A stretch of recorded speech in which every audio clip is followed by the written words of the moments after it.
एक पुष्प से और भगवान का पंचाक्षर मंत्र नमः शिवाय बोल लो, ओम नमः शिवाय बोल लो, या श्री शिवाय नमस्तुभ्यम बोल लो, उस मंत्र से या महामृत्युंजय मंत्र से मेरा बाबा राजी हो जाता है। मेरे बाबा को राजी करने के लिए आपको बहुत सारा कुछ चाहिए नहीं। मेरे शंकर को राजी करने के लिए आपका धन दौलत संपदा सत्ता ये सब एक कोने में रख दीजिए।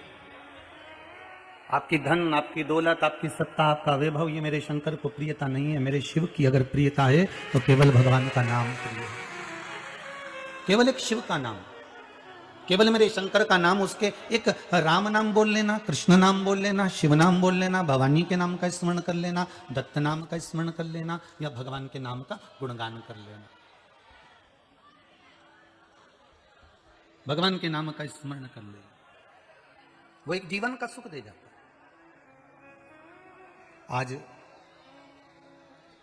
किसी भक्त ने सुबह 5 बजे का यहाँ का फोटो डाला सीहोर ऑफिस में, तो कहा हम सुबह 5 बजे के गुरुजी कथा सुनने के लिए बैठे आए हैं, सुबह 5 बजे। अब सोचिए जरा, सुबह 5 बजे से केवल ये 3 घंटे की शिव महापुराण की कथा को श्रवण करने के लिए आप लोग ना जाने कहाँ से, कितनी कितनी दूर से आप लोग कथा सुनने के लिए आए। और कितने घंटे की कथा है? 3 घंटे की। उस 3 घंटे में से भी 15 मिनट तो मूछ वाला भैया ले लेता है आगे का, और 15 मिनट पीछे का मूछ वाला भैया ले लेता है। अब बचे केवल वो 2.5 घंटा। और 2.5 घंटे की कथा भी अगर आप मौन होकर, शांत होकर, अपने हृदय को, चित्त वृत्ति को शिव को समर्पित कर कर नहीं सुनोगे, या शंकर को ये दिल लगाकर नहीं सुनोगे, तो फिर बाबा कैसे माने कि आपने उसका स्मरण करा, आपने उसकी कथा सुनी। अगर कोई पड़ोसी बोल भी रहा हो ना, तो 2 मिनट के लिए उसके चरण छूकर कह दो कि थोड़ा शांत हो जा, कथा सुन लो, उसके बाद खूब बोलना। केवल जिसके लिए आप इतना पैसा खर्च कर कर आए हो, कोई गाड़ियां लेकर आया, कोई रायपुर से, कोई बिलासपुर से, कोई राजनांदगांव से, ना जाने कहाँ से, ढेर सारे जितने लोग बाहर से आए हैं, भिलाई और दुर्ग को छोड़ के, जरा हाथ उठाइए जरा, दुर्ग और भिलाई छोड़ के आए हो इतने। राम जी रख लो, वापिस रख लो, रख लो।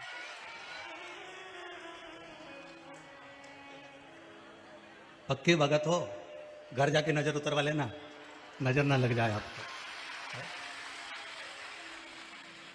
शंभु शरणे मांगू धड़ी दुख काटो, दया करी ने दर्शन। हे बाबा, शिव को आपका राजसी ठाट नहीं चाहिए, मेरे शंकर को बहुत सारा वैभव नहीं चाहिए, मेरे शंकर को आपकी दौलत, आपकी संपदा नहीं चाहिए। मेरे शंकर को तो केवल 1 लोटा पानी, एक बेलपत्र, पानी भी लेकर आए तो ठीक है, नहीं आए तो बेलपत्र ले आना, और बेलपत्र भी नहीं हो तो मंदिर की उठाकर उसी को धोकर वापिस शिव को चढ़ा देना। शंकर स्वीकार कर लो, मेरा ओगरदानी, मेरा शिव, उसको स्वीकार कर लो। कुछ नहीं चाहिए, आप केवल दिल से उसको रिझाने का प्रयास करिए।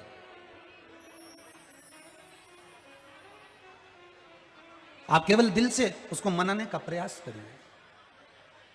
और जब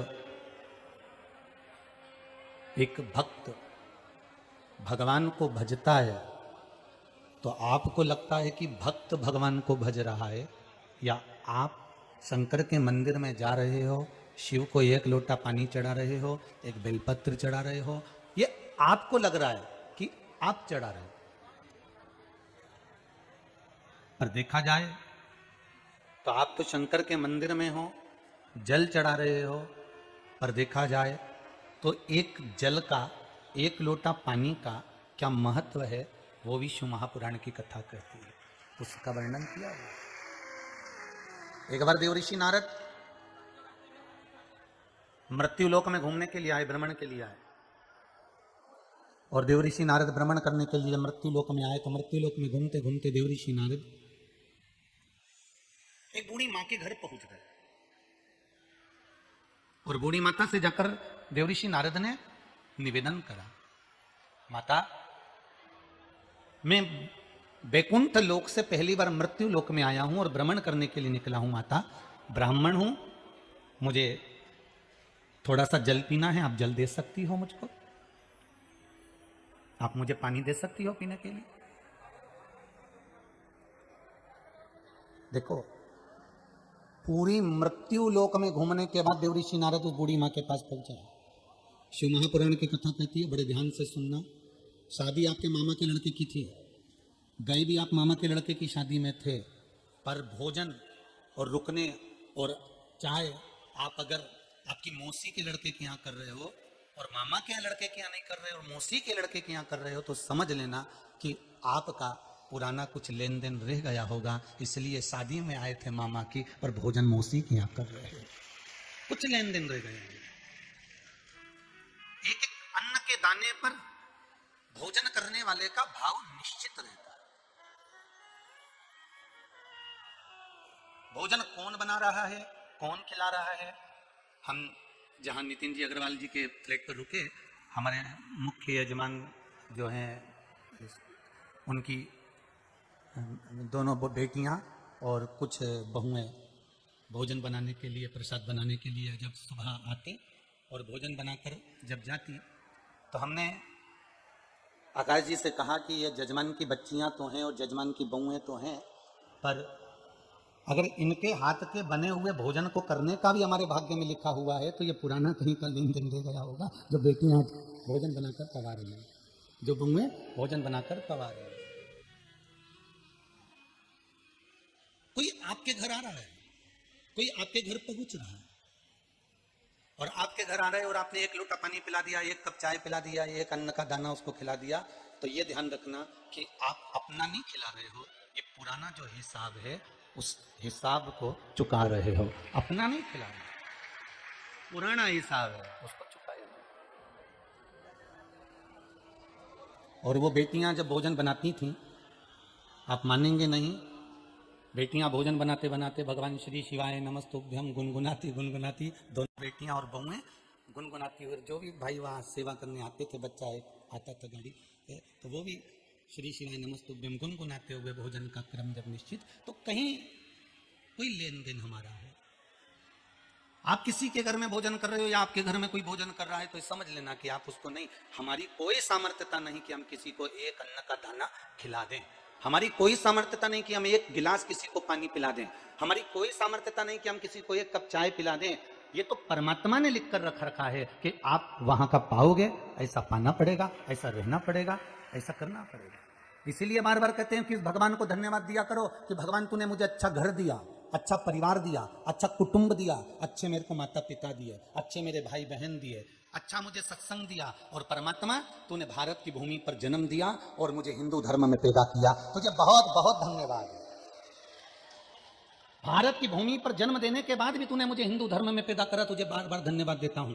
तूने पूरा शरीर दिया, सारे डिपार्टमेंट अच्छे दिए, नेत्र भी अच्छे दिया, हाथ भी अच्छा दिया, मुंडा भी अच्छा दिया, चोखटा भी अच्छा दिया, हाथ में पैर सब बढ़िया दिया, ये तेरी कृपा है। भगवान को धन्यवाद दिया करो कि तेरी कृपा से मिला है, और नहीं तो एक आध डिपार्टमेंट गड़बड़ करके भेज देता तो विचार करो, तुम्हें पैदा करने से पहले एक आंख निपटा देता या एक कान निपटा देता, जा हाथ निपटा देता, पांव निपटा देता, तो फिर क्या कर लेते।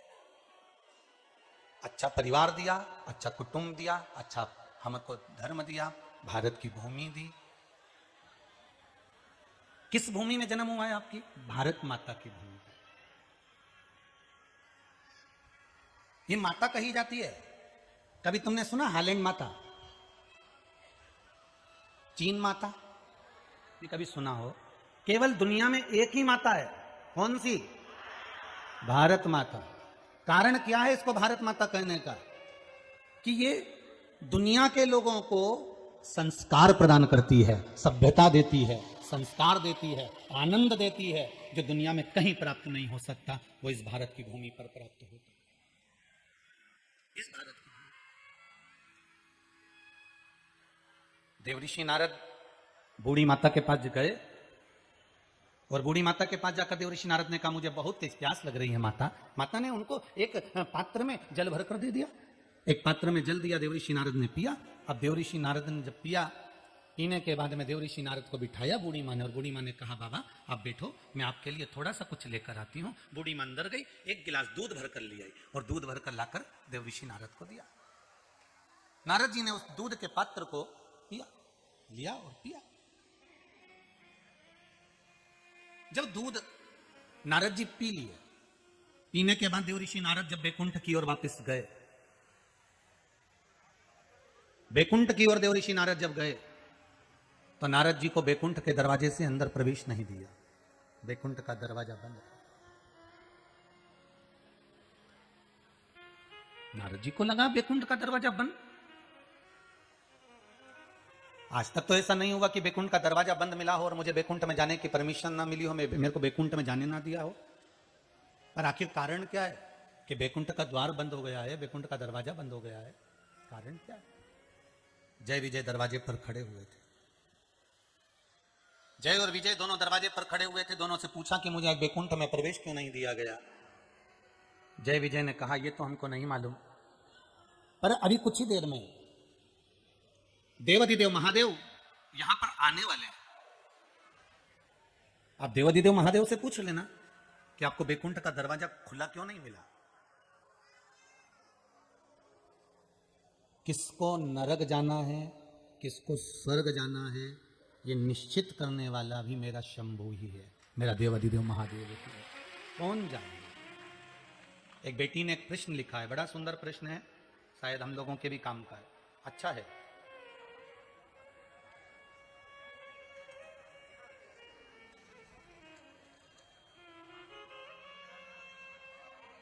श्रीमती ममता शर्मा,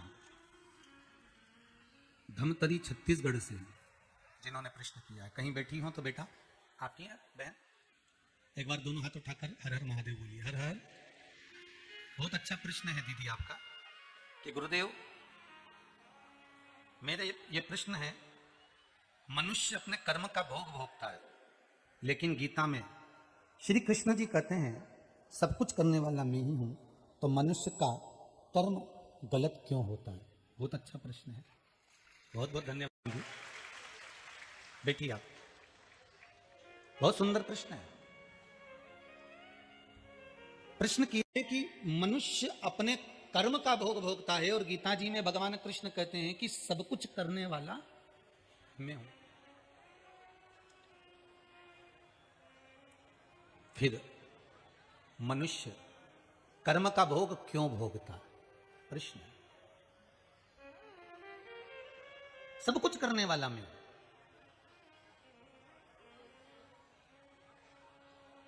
शिव महापुराण की कथा कहती है किन कर्मों का भोग मनुष्य को भोगना पड़ता है। भगवान आपको मार्ग बता रहा है। गुरु ने मार्ग बताया कि आप शंकर जी के मंदिर जाओ, एक लोटा पानी चढ़ाओ। बोला कि नहीं बोला? गुरु जी ने जम के तो बोला, जरा बोला ना कि बेलपत्री चढ़ाओ, एक लोटा पानी चढ़ाओ, फूल चढ़ाओ, ये गुरु जी ने कहा। अब मंदिर पे जाकर आप निंदा सुन रहे हो, मंदिर पर जाकर आप बुराई सुन रहे हो, मंदिर पर जाकर आप किसी से अपशब्द कह रहे हो, या मंदिर पर जाकर शंकर की निंदा या शंकर के भक्त की निंदा या शंकर के उपासक की निंदा या किसी शिव मंदिर में आने वाले भक्त की निंदा अगर आप सुन रहे हो तो इसमें गुरु का कोई दोष होगा क्या? गुरु ने तो मार्ग बताया, गुरु ने तो कहा आप मंदिर जाओ, पूजन करो, अर्चना करो, सेवा करो। अब आप निंदा अगर श्रवण कर रहे हो, आप निंदा अगर मंदिर में जाकर सुन रहे हो, तो भगवान कर रहे हैं सब कुछ कराने वाला मैं हूं। तो सब कुछ कराने वाला मतलब मंदिर तक भेजने वाला मैं हूं, लोटा भर पानी चढ़ाने वाला मैं हूं, पूजन कराने वाला मैं हूं। तेरे जितने सत्कर्म होते हैं, भगवान कहता है उस सत्कर्म में मैं तेरे साथ हर पल हूं, पर जब तू बेकार कर्म करने लगता है उस समय मैं दूर हो जाता हूं। जिस समय पर पांडव भगवान के साथ में चल रहे हैं, भगवान के साथ जा रहे हैं, और जुआ खेलने के लिए जब पांडव अंदर बैठने जा रहे थे तो पांडवों की बुद्धि फिर बदल गई थी। स्वयं युधिष्ठिर ने अर्जुन से कहा था, अर्जुन अगर भगवान कृष्ण साथ जाकर बैठेंगे और हम जुआ खेलेंगे तो अच्छा लगेगा चौसर खेलते समय? जाओ अर्जुन और भगवान से जाकर कहो कि तुम अंदर मत आना। भगवान कृष्ण कहने लगे मेरे बिगड़ तुम क्या करोगे अंदर? मुझे साथ रखो, हर पल हर घड़ी हर क्षण में तुम्हारे साथ रहूंगा, तुम मुझे लेके चलो अंदर। अर्जुन ने हाथ जोड़कर कहा, प्रभु आपसे हाथ जोड़कर निवेदन है, जब तक आपको बुलाए नहीं तब तक आप अंदर आना मत। भगवान ने कहा ठीक है, पर बुला जरूर लेना मुझको। भगवान कृष्ण कह रहे हैं मुझे जरूर बुलाना तुम, मैं बाहर खड़ा हुआ हूं। और जब स्वयं दुर्योधन हारने लगा तो दुर्योधन ने कहा कि मेरी जगह मेरा मामा खेलेगा। जब युधिष्ठिर हार रहा था तब भगवान उठ के खड़े हो गए कि अब युधिष्ठिर कहेगा कि मेरी जगह मेरा ठाकुर खेलेगा, मेरा कृष्ण खेलेगा। वो इंतजार कर रहे थे उस समय का कि युधिष्ठिर मुझे बुलाए, अर्जुन मुझे बुलाए, नकुल सहदेव मुझे बुलाए तो मैं आऊं। और यहां तक द्रौपदी का चीर खींचते रहे। दुर्योधन चीर खींच रहा है, दुशासन चीर खींच रहा है, पूरा समाज जितने लोग बैठे हुए थे सब देख रहे थे।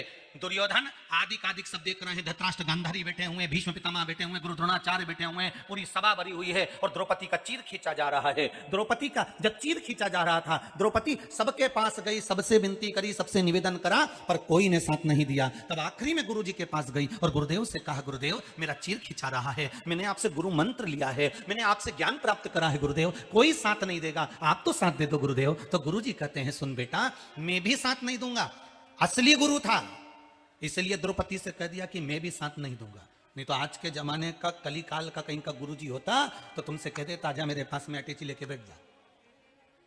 असली गुरु हमेशा एक बात कहेगा कि मैं भी साथ नहीं दूंगा। आज का जमाना बड़ा विचित्र है कि गुरु फिरे बाजार में, गुरु फिरे बाजार में, हमसे दीक्षा लेओ, नरक पढ़ो चाहे स्वर्ग जाओ, पर माल हमी को दे। आज के गुरु आपके उद्धार के लिए नहीं, उनको केवल अपना भांडा भरना है, केवल अपना भाग भरना है, उनको जरूरत नहीं अपने भरने की बात है। महाराज कहा, मैंने तुझे गुरु मंत्र दिया है, गुरु साथ नहीं देगा, पर गुरु ने जो मंत्र दे दिया है उस मंत्र को जप। और द्रौपदी ने जो मंत्र का जाप करना चालू करा, जो पुकारी द्रौपदी भगवान को, इतने में भगवान सटपटाए और अंदर प्रवेश कर गए, क्योंकि अभी तक किसी ने बुलाया नहीं था, अब द्रौपदी ने बुलाया इसलिए आ गया। वो दौड़ कर आ गया, दौड़ कर। आप जब अच्छे कर्म करते हो तो समझ लेना कि भगवान आपके साथ में चल रहा है, और जब आप मार्ग से भटकने लगते हो समझ लेना आपका पाप आपके माथे पर चढ़ चुका है। जैसे परीक्षित गुरु जी के शमीक बाबा के दरवाजे पर गए थे और कहा था, मुझे प्यास लगी है, पानी पिला दो, और शमीक बाबा नेत्र बंद कर बैठे थे, पर इनको लगा कि आंख बंद करके ढोंग कर रहा है, प्रपंच कर रहा है, नेत्र बंद कर बैठा हुआ है, इनको तो लगा कि ढोंगी होगा। इन्होंने मरा हुआ सर्प उठाया, गले में डाल दिया।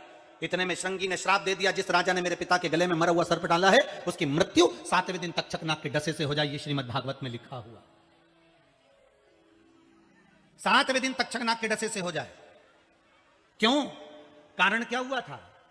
आखिर परीक्षित का दिमाग कहां चले गया था? इतने विद्वान थे परीक्षित, इतने धैर्यवान थे परीक्षित, फिर इनकी बुद्धि कहां चली गई थी जो इनकी बुद्धि फिर गई? बुद्धि फिरने का कारण क्या था? केवल एक कारण था बुद्धि फिरने का, कि जब परीक्षित वन के लिए जा रहे थे, शमीक बाबा के आश्रम के लिए जब निकले थे, वन के लिए जब निकले थे, उस समय परीक्षित ने अपने द्वारपालों से कहा था, जाओ हमारे भंडार में देखो कोई अच्छा मुकुट रखा हो तो उठाकर लेकर आओ, उस मुकुट को हम पहनेंगे। कोई अच्छा मुकुट रखा हो तो उसको लेकर आइए, उस मुकुट को हम पहनेंगे, जाओ जरा लेकर आओ। और द्वारपाल गए, जरासंध का मुकुट पड़ा हुआ था और वो जरासंध का मुकुट उठा के इसके सिर पे रख दिया। दूसरे का मुकुट जब सिर पर आया तो वो विनाश कर गया, वो विनाश कर गया। पहले भी कथा में कहा, फिर ध्यान से सुन लो। एक किसी की चप्पल, थोड़ा प्रेशर बढ़ाइएगा, एक किसी की, जम के बोलिए जरा, चप्पल, थोड़ा प्रेशर बढ़ाओ। एक किसी की चप्पल, एक किसी का छाता और एक मांग का टीका। बहुत ध्यान देना इस विषय पर। ब्यूटी पार्लर में तैयार होने जाना, खूब जाओ, मना नहीं है आपको। जब इस पार्लर में आ रही हो तो उस पार्लर में जाने की मना नहीं है। पार्लर तो ये भी है ना, और पार्लर वो भी है। उस पार्लर में ऊपर का श्रृंगार होता है जिससे उसका पति रीत जाता है, इस पार्लर में आत्मा का श्रृंगार होता है जिससे महादेव रीत जाता है। पार्लर तो ये भी है, पार्लर दोनों भी। जाओ, पार्लर में जाना है आप श्रृंगार करने जाइए, मना नहीं है। पार्लर में जाना है आप तैयार होने जाइए, मना नहीं है।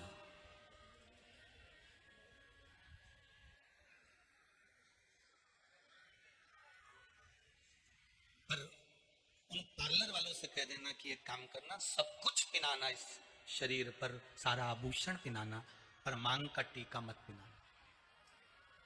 हमारे हिंदू धर्म में कुछ चीजें चढ़ावे में चढ़ती है, आपको मालूम होगा। उसमें 2-3 चीजें हैं खास, एक मंगल सूत्र और एक मांग का टीका। ये बहुत जरूरी होता है।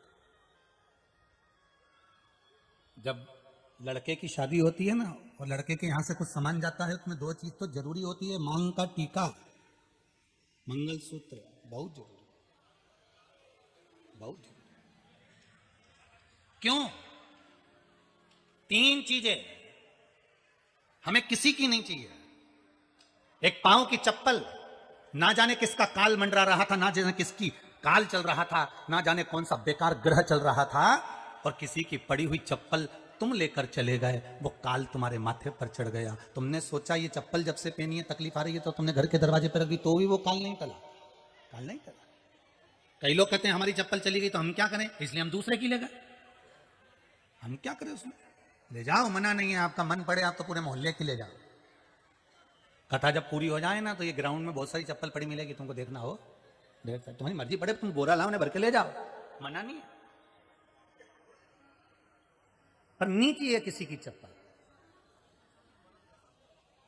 और एक मांग का टीका किसी का नहीं चाहिए। ना जाने कौन सी घड़ी में कौन से पल उसकी मांग से नीचे उतरा था, और वो घड़ी और पल में कहीं हमारा ना उतर जाए। हमें किसी का मांग का टीका नहीं चाहिए, हमें नहीं चाहिए। हमें किसी की चप्पल भी नहीं चाहिए, और एक किसी का, जम के बोलिए जरा, छाता। पानी गिर रहा है, कोई छाता लेकर जा रहा है, आप उसके साथ चल लो। किसी से ये मत कहना कि पानी गिर रहा है तो वहां छाता देना, मैं बाद में भेज दूंगी। वो छाता लेकर आप घर चले गए, छाते में, चप्पल में, इसमें काल का प्रभाव है। इसलिए कोई जब मरता है या कोई उद्यापन करते हैं हम, तो उसमें पद जो दिया जाता है, उस पद में चप्पल, छाता, ये बहुत जरूरी चीज है। बोलो देते कि नहीं देते? पद में चप्पल और छाता जरूर जाता है। नहीं तो सोचो ये चप्पल और छाते का क्या काम था साहब, जब मरने के बाद चप्पल छाता दिया ने, उद्यापन करो तो चप्पल छाता, तो इसमें काल रहता है। उस काल का हम दान दे देते हैं कि हमको ये नहीं चाहिए, ले जाओ, हमें वो नहीं चाहिए। मेरे भोलेनाथ जी से अगर आप मंदिर जाते हो, तो मेरे शंकर भगवान से, मेरे शंभू से, मेरे भोलेनाथ से, मेरे त्रिकालदर्शी से, मेरे कैलाशी, मेरे अविनाशी, मेरे विश्वनाथ, मेरे कुबेरेश्वर महादेव से आप अगर मंदिर जाते हो, तो एक विनती जरूर करना, भोलेनाथ मुझे दूसरे के भाग्य का मत देना, देना तो मेरे भाग्य का देना, जिससे मुझे अच्छा लगे। मुझे दूसरे के भाग्य का नहीं चाहिए।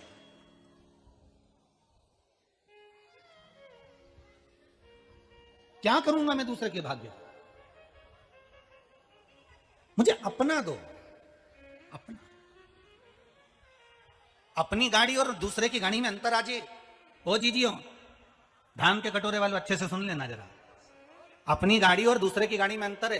अपनी गाड़ी को लेकर गए तो निर्भाग्य हो, जो होगा देखा जाएगा, पेट्रोल डलवा लेंगे, पंचर हो गई दिखवा लेंगे, कहीं ठोक भी गई तो देखा जाएगा। और दूसरे की गाड़ी अगर लेके जाओ तो ड्राइवर को 25 बार, जरा दूसरे की है, धीरे से चला, आराम से चला, दचके का ध्यान रख। अगर वो उनकी गाड़ी अपन एसी में ले जाके देंगे तो लोग क्या कहेंगे, दूसरे की है जरा ध्यान रखो, दूसरे की जरा ध्यान रखो। अपन अपने घर में अगर ठहरते हैं, अपन अपने घर में रुकते हैं, अपन अपने घर में रहते हैं, कोई भी सामान कहीं पर भी पटक दो, कैसे भी रह लो, कैसे भी सो जाओ, कैसे भी खा लो। और अगर अपन दूसरे के मकान में चले गए, दूसरे के घर में चले गए, तो फिर तुम्हारा थोड़ी मर्यादा में तो रहना पड़ेगा ना सर। जब वो चाय ला कर देगा चाय पीना पड़ेगा, नाश्ता ला कर देगा नाश्ता खाना पड़ेगा, जब वो भोजन ला के देगा तो भोजन करना पड़ेगा, और समय के अनुसार उठना भी पड़ेगा, और समय के अनुसार सोना भी पड़ेगा, आसन भी अपने को लगाना पड़ेगा। तो अपना घर अपना होता है। भगवान से कहना, भगवान मुझे दूसरे के भाग्य का मत देना, मुझे दूसरे के भाग्य का नहीं चाहिए, मेरा शंभू, मेरा भोलेनाथ अगर देना तो मेरे भाग्य का देना, जो मेरे लिए लिखा हुआ, जो मेरे लिए लिखा हो वो मुझे देना। और भगवान से कहना, भोलेनाथ अगर मेरे भाग्य में धन नहीं लिखा, संपदा नहीं लिखी, मेरे भाग्य में दौलत नहीं लिखी, तो मत लिखे होने दे। भोलेनाथ अगर दौलत नहीं दे सकता तो बस मेरे को अगर देना है तो इतना दे देना कि तू अपना हर पल साथ दे देना, बस बाकी का तो सब निपट ले। तू अपना साथ दे, एक पल, एक घड़ी, एक क्षण, एक मिनट भी तेरा साथ मुझे मिल गया तो मेरा जीवन सार्थक हो गया। मुझे नहीं चाहिए कुछ भी।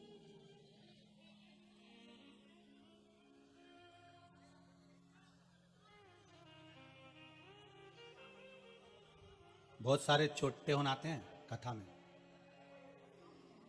तुम्हारे आसपास में भी हो सकते हैं, सावधान। घर में रहो तो वहां भी चोटों की कमी नहीं है।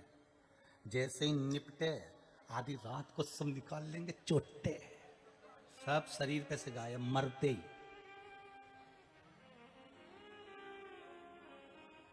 चोरी करने वाला व्यक्ति किसी का मंगलसूत्र चुरा रहा है, किसी का चेन चुरा रहा है, किसी का पर्स चुरा रहा है, उससे एक बार जाकर जरूर पूछना कि तू इतनी चोरी करता है उसके बाद भी तू चोट्टा ही है, आज तक पनपा? अरे बोलो तो जरा ईमानदारी से, इतनी चोरी करने के बाद भी तू चोट्टा ही है। ना तू गाड़ी खरीद सका, ना तू घर में फ्रिज रख सका, ना तू बंगला बना सका, और ना तू ऐश और आराम की जिंदगी जी सका। जब तूने इतनी भारी भारी मंगलसूत्र, इतने भारी भारी चेन, इतने भारी भारी पर्स लोगों का चुराया, तो इतनी जगह इतने लोगों पर डाका डाले तो तू तो वैसे ही चोट्टा निहाल हो जाता, धनपति चोट्टा हो जाता। पर तू अभी भी वैसा के वैसे ही है चोट्टा। तो क्यों? कारण क्या है? क्योंकि तूने दूसरे का दिल दुखाकर उस धन को एकत्रित करा है। सुखी रह सकता है? नहीं। भगवान से कहना, भोलेनाथ मुझे अपने भाग्य का देना, मुझे अपनी किस्मत का देना। मैं अगर एक साधारण सी दुकान भी खोल कर बैठूं तो मेरे भाग्य का देना, मुझे दूसरे के भाग्य का नहीं चाहिए। सुख देना जो मेरे भाग्य में लिखा हुआ हो, जो तेरी भक्ति से मुझे मिल जाए, तेरे भजन से मुझे मिल जाए, वो सुख मुझे दे दो। एक बच्चे ने लिखा है,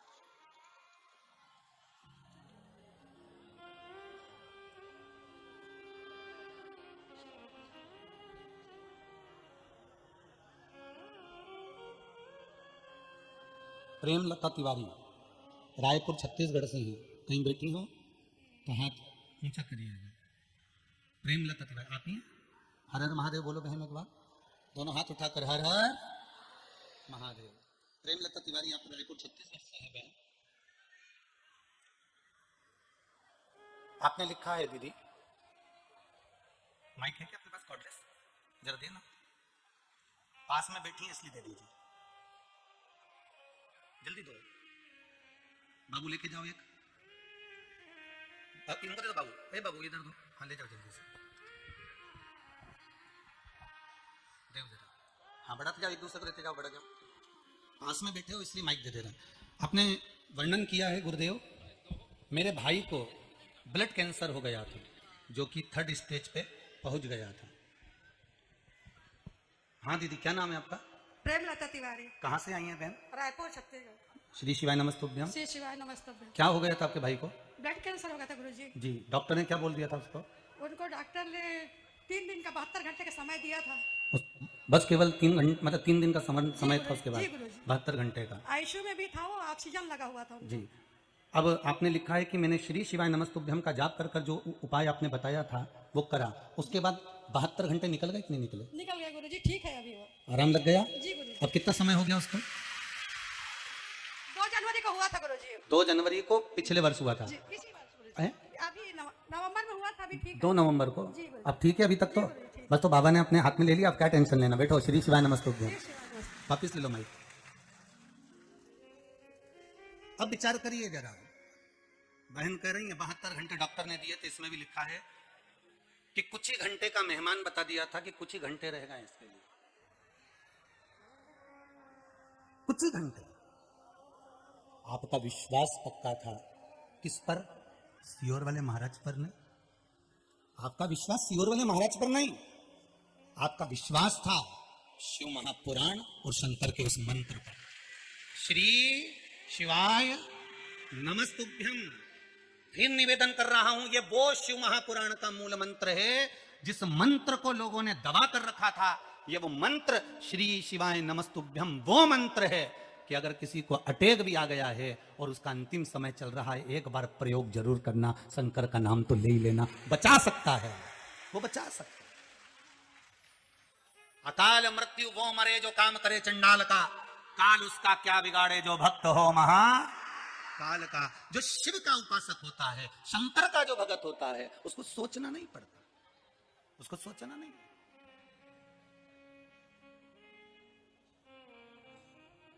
और मेरा विश्वास कहता है जितने आप भाव से भगवान शिव की भक्ति करोगे, आप मत करो, आप सीहोर वाले महाराज का बिल्कुल विश्वास मत करो, पर आप शंकर पर करो। सीहोर वाले महाराज का तो क्या रखा है, जीवन है मनुष्य का, है तब तक ठीक।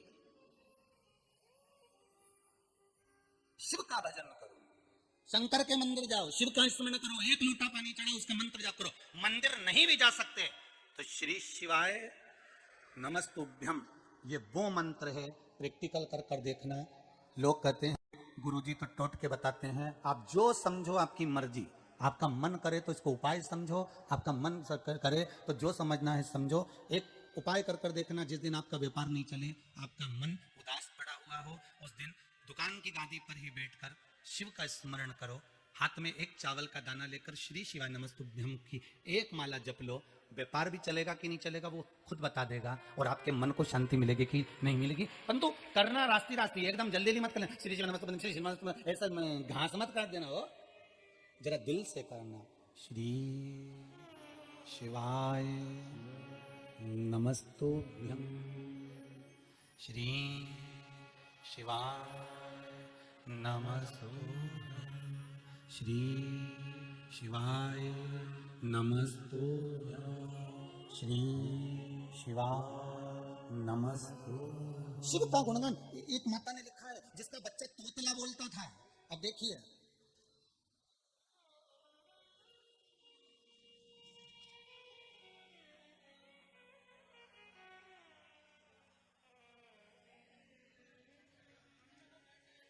शंभो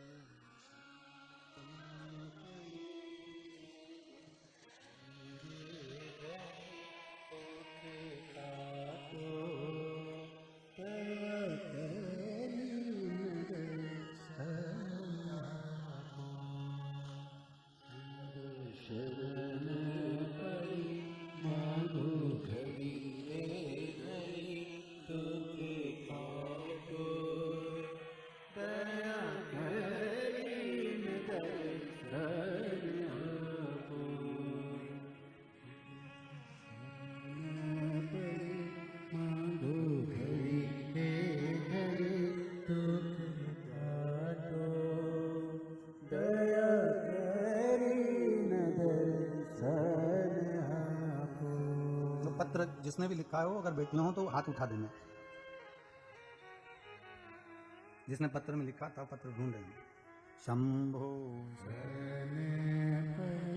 मांगो घड़ी रे घड़ी, दुख काटो दया करी दर्शन आपो, दया करी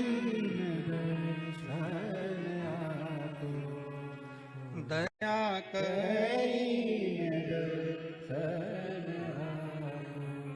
पत्र लिखा है, वो ध्यान में आ नहीं रहा, वो सामने पढ़ाई में। तो जिसने लिखा हो अगर वो बैठे हो तो हाथ हिला देना।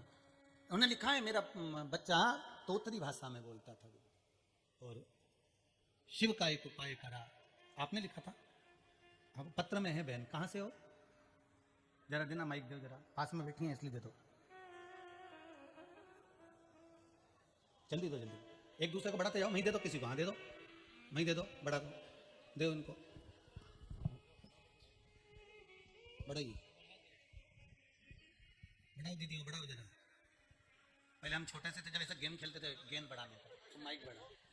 शंभू, वो पत्र ढूंढने में थोड़ा समय लग रहा है। बहन आप खुद ही बोलो, कहाँ से आई हो? श्री शिवाय नमस्तुभ्यम जी। मैं नागपुर महाराष्ट्र से आई हूँ पंडित जी। मैंने लिखी थी वो पत्र। मेरे लड़के को मैंने, आपने जो उपाय बताए थे, बेल के यानी ऊपर का जो कवर रहता है उसका जल चढ़ाना आपने बताए थे। बेल पत्री के जो ऊपर का कवर है उसका मतलब बेल का जो फल था। हाँ, जी जी, वो आपने बताए थे। तो मैंने अपने बच्चे से करवाई, तो एक बच्चा थोड़ा अटकता था मेरा बोलने में, बड़ा वाला, तो उसको भी फर्क पड़ा है गुरुजी, और छोटा वाला जो है थोड़ा तोतला बोलता था, तो उसको भी फर्क पड़ा है। हर हर महादेव। बैठिए बहन, बैठिए। श्री शिवाय, बैठिए। बस यही बाबा की कृपा। अब वो क्या पत्र ढूंढने में समय लग जाता है, इसलिए आप खड़े हो गए, उसके लिए धन्यवाद बहुत बहुत। बाबा की कृपा। विश्वास रखो, भरोसा रखो, और शंकर का विश्वास और भरोसा कर कर अगर आपने शिव का स्मरण करा है, फिर कहता हूं, भले आस्था चैनल के सामने बैठकर कथा सुन रहे हो, चाहे मोबाइल पर सुन रहे हो, चाहे फेसबुक यूट्यूब पर श्रवण कर रहे हो, चाहे छत्तीसगढ़ की इस पावन धरा पर भिलाई की इस दशहरा मैदान में कथा सुन रहे हो, ये मेरा विश्वास कहता है कि आप जिस कथा को जिस भाव से जिस कामना से श्रवण कर रहे हैं, मेरा देव अधिदेव महादेव 3 महीने में तो बाबा आपकी कामना पूरी करेगा ही। ये विश्वास है, भरोसा है, शिव है। माता ने जो प्रश्न किया कि कर्म का भोग भोगना, जब भगवान कर रहा है तुम्हारे अच्छे के साथ में, परमात्मा हर पल हर घड़ी हर क्षण है। और जब तुम मार्ग से विच्छिन्न हो जाते हो, मार्ग से हट जाते हो, तब तुम्हें तुम्हारे भोग स्वयं भोगना है, फिर तुम्हें भोग।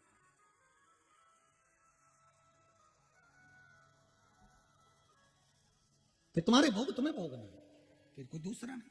देवऋषि नारद, स्वयं देवऋषि नारद जब बूढ़ी माता के घर से दूध पीकर आए और पहुंच गए मां बैकुंठ के दरवाजे पर, कहा द्वारपालों ने जय और विजय ने कि अभी आने वाले हैं कौन? देवधि देव महादेव आने वाले, भगवान शिव आने वाले, भगवान शंकर आने वाले। और शिव के आने का जब प्रसंग सुना तो देवऋषि नारद रुके। जैसे ही ओगढ़दानी मेरा त्रिकालदर्शी मेरा कैलाशी मेरा शंभू जब सामने आए तो देवऋषि नारद ने श्रीमन नारायण कहा। श्रीमन नारायण, तब देवऋषि नारद श्रीमन नारायण कह रहे हैं। भगवान शंकर ने पूछा, नारद जी क्या बात है, आज तो ऐसा लग रहा है कि आप हमारी बात जो रहे थे, इंतजार कर रहे थे, प्रतीक्षा कर रहे थे। आज आप हमारा इंतजार कर रहे हो, हमारी प्रतीक्षा कर रहे हो, हमारी बात जो रहे, क्या बात है? नारद जी बोले, आपकी प्रतीक्षा इसलिए कर रहे हैं क्योंकि एक प्रश्न अड़ गया है सामने। क्या प्रश्न अड़ा? एक प्रश्न अड़ गया है सामने। क्या प्रश्न? प्रश्न केवल यही है कि बाबा, मेरा प्रश्न केवल इतना सा है भोलेनाथ, मैं रोज आता था बैकुंठ में तो बैकुंठ के दरवाजे मुझे खुले मिलते थे, मैं अंदर प्रवेश कर जाता था, पर आज बैकुंठ का दरवाजा क्यों बंद कर दिया गया मेरे लिए? क्या कारण है? तब भगवान देव अधिदेव महादेव ने कहा, नारद तुम बूढ़ी माता के घर का दूध पीकर आए हो एक गिलास, उस दूध का कर तुम्हारे माथे पर है, उस कर को जब तक तुम चुका नहीं देते तब तक तुम बैकुंठ का प्रवेश नहीं कर सकते। उस कर को तुम्हें चुकाना है, उस कर को तुम्हें चुकाना है। मत बुरे कर्म कर वरना पछताएगा, भगवान की आंखों से तू बच नहीं पाएगा, तू बच नहीं पाएगा। अरे ओ अज्ञानी मत करना दानी, अरे ओ अज्ञानी मत करना दानी। जब जब बुरा कोई काम करने के लिए जाओ तो एक बात अपने मोबाइल में फिट करके रख लो। हम तो कहते हैं भगवान से कहें ये मोबाइल बनाया है जिसने भी, उसमें एक फंक्शन ऐसा तैयार कर दो, जब व्यक्ति बुरा काम करने जाए तो उस मोबाइल में अपने आप बच जाए कि तेरा क्या होगा रे कालिया। ऐसा कोई सॉफ्टवेयर बना लेना चाहिए, ऐसा कुछ फंक्शन बना लेना चाहिए कि व्यक्ति जैसे ही गलत काम करने के लिए जाए और जैसे ही गलत काम करे, क्योंकि मोबाइल में बहुत फंक्शन आ गए, तो ये भी अगर हो सकता है आने वाले समय में जिनकी बुद्धि में बैठ जाए ये शिव महापुराण और कहीं ऐसा सॉफ्टवेयर बन जाए तो बता जरूर देना दादा, तो एक आध दिन यहीं पे कंप्यूटर लगवा के सबका मोबाइल में फिट करवा देंगे कि जहां गलत काम करा वहीं बोला तेरा क्या होगा रे कालिया, वही बस मोबाइल। तो कम से कम पाप कर्म से व्यक्ति बच तो जाएगा।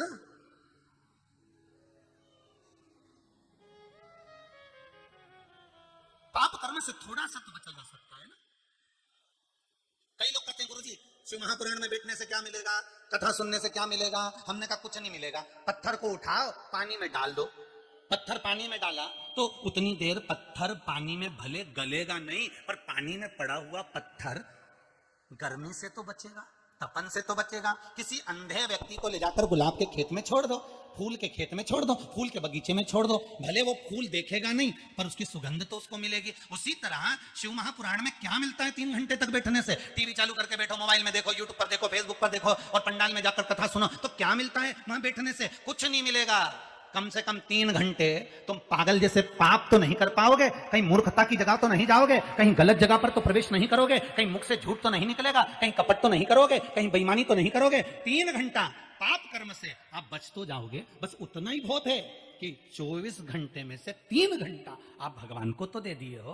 नहीं तो रविवार तो हर हफ्ते में आए, पर आज जो आपने अपने संडे का प्रयोग करा है, आज अपने अपने रविवार का प्रयोग करा और उनसे भी किया कि मैं तैयार हो रही तुम भी हो जाओ, तो उसने पूछा क्यों, क्या बात है, कथा में चलना है। कहाँ? भिलाई। भिलाई में कहाँ? दशहरा मैदान। कथा सुनने जाना। किसकी कथा है? सियोर वाला महाराज आया है। तो पति कहने लगा उसकी तो सुनने जाऊंगा, तेरे को पागल कर दिया, सब पगला कौन सा है, सुनने को जाऊंगा। तो चल तू। और वो गाड़ी पे बुड़बुड़ करता हुआ और लेके आया। भाग्यशाली हो आप सब जिनको इतने अच्छे पति मिले हैं जो आपको सत्संग तक लेकर आए। धन्यवाद, भाग्यशाली हो। बाबा आपके चूड़े को हमेशा अमर रखे, यही बाबा से निवेदन। बाबा आपके चूड़े को हमेशा अमर रखे, यही बाबा से विनती। और बाबा ऐसी जोड़े से शिव महापुराण की कथा सुनवाते रहे आपको अपनी जिंदगी में, श्रवण करते रहे। बाबा को भगवान शिव का भजन स्मरण, आपका जीवन स्वयं सुखमय। महाराज तुमको कर है, देवऋषि नारद तुमको कर है, तुमने उनके घर का दूध पिया है ना, तो कर्जा चढ़ गया है। कर्जा चढ़ गया है, जब तक तुम कर्जा चुकाओगे नहीं तब तक तुम बैकुंठ में आओगे नहीं। जाओ जरा कर्जा चुकाओ। अब नारद जी वापिस चले गए बूढ़ी अम्मा के पास में। अम्मा जी से कहा अम्मा, तो माता जी बोली कि तुम वापिस आ गए। माता जी हाँ आ गया। क्यों? मेरा मन है कि मैं तुम्हारी सेवा करूं, मेरा मन है कि मैं तुम्हारी सेवा करूं, मैं तुम्हारी सेवा करना चाहता हूं। ठीक है, और कहीं जगह नहीं मिली थी। बैठे रहो बैठे रहो बैठे रहो। भगवान सब हनुमान जी को प्रणाम। दिखाना भैया, आस्था वाले इनको भी जरूर दिखाना। कहाँ कहाँ चढ़ चढ़ के बैठे हैं, वो तो भगवान का भरोसा है कि ये टेंट पे नहीं चढ़े हो।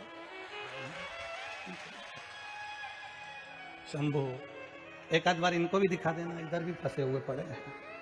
भगवान शिव कृपा है। शंभो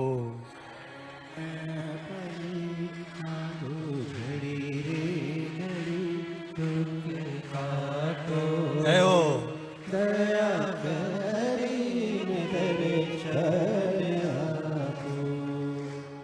भगवान शिव की कथा कह रही है। शंभो की माँ, मैं आपके यहाँ रहना चाहता हूँ। माँ, मैं आपके यहाँ सेवा करना चाहता हूँ। सेवा? हाँ। बूढ़ी माँ ने कहा मेरे यहाँ तो कोई सेवा का काम है ही नहीं। फिर भी माँ मुझे सेवा में लगा लीजिए। कितना सुंदर व्याख्यान है। हमने जिसके घर का खाया है उसके घर की सेवा का क्रम करना चाहिए। मेरा ओघड़दानी, मेरा त्रिकालदर्शी, मेरा कैलाशी, मेरा विनाशी, मेरा शंभो, मेरा शिव आपके सुख दुख में हर घड़ी, हर पल, हर क्षण तुम्हारे साथ है। इसलिए शिव मंदिर में जाकर सेवा करते रहना चाहिए। करो सेवा, कर सेवा तू लगन लगा कर, मन में सच्चा भाव जगा कर। ये की आंखें खोलो रे, अब भोले के होलो रे। भोले तन है, भोले मन है, भोले ही जीवन। भोले तन है, भोले मन है, भोले ही जीवन। रोम रोम रस घोलो रे, अब भोले के होलो रे, शिव के होलो। और फिर निवेदन है, राम जी से अगर लगाव लगा हुआ है तो राम जी के, कृष्ण जी से लगाव है तो कृष्ण जी के, भवानी से तो भवानी के, शिव से लगाव है तो शिव के होलो। पर जब व्यक्ति के जीवन में दुख की जब घड़ी आती है, कष्ट जब आता है, रोग जब आता है, बीमारी जब आती है, कुछ तकलीफ जब आकर खड़ी होती है, तो विद्वान से विद्वान ब्राह्मण भी एक ही बात कहते हैं कि महामृत्युंजय का पाठ करवाओ। क्योंकि दुख काटने वाला कोई दूसरा नहीं, वो शंभु ही हो सकता है, वो महाकाल ही हो सकता है, कोई दूसरा दुख नहीं काट सकता।